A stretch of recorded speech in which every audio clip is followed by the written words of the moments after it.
Hi friends, ఇక్కడ మనం గమనిస్తే ముఖ్యంగా 3-4 రకాల మొక్కలు ఉన్నాయి. ముఖ్యంగా ఈ కింద నేల మీద ఉండేది ఇదంతా కూడా మనం సరస్వతి ఆకు అంటాం. ఆ పక్కనే పిప్పళ్ళు అంటాం. ఇది కృష్ణ తులసి. ఈ పక్కకు వస్తే ఇది కరివేపాకు. ఆ పక్కనే లక్ష్మీ తులసి. ఆ పక్కనే జామ చెట్టు. ఈ జామ చెట్టు మొదటి నుండి చూడండి, చూపిస్తున్నాను.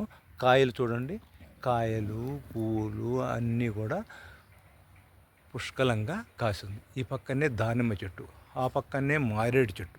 ఈ విధంగా ఇన్ని చెట్లు ఉన్నప్పటికీ, ఇన్ని మొక్కలు ఉన్నప్పటికీ ఒకదానికొకటి ఆచ్ఛాదన కలిగించుకుంటూ, ఒకదానికొకటి సహకరించుకుంటూ ఇవి జీవిస్తున్నాయి.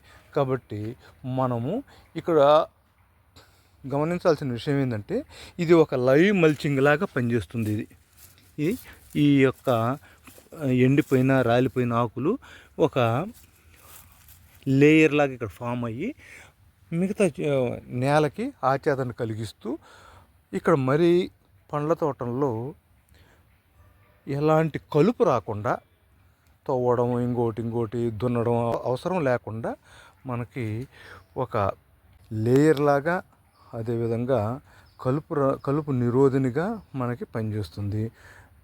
అలాగే ఎక్కువ రోజులు భూమిలో తేమని అట్టిపెట్టడానికి ఉపయోగపడుతుంది. కాబట్టి మనము ఈ విధంగా పండ్ల తోటల్లో కలుపుని లేకపోతే తేమని కంట్రోల్ చేసుకోవడం కోసము నేల మీద ఇలాంటి సరస్వతాకు ఇంకొకటి పెంచుకోవడం వల్ల మనకి ఎక్కువ రోజులు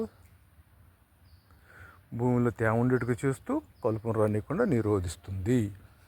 థ్యాంక్స్.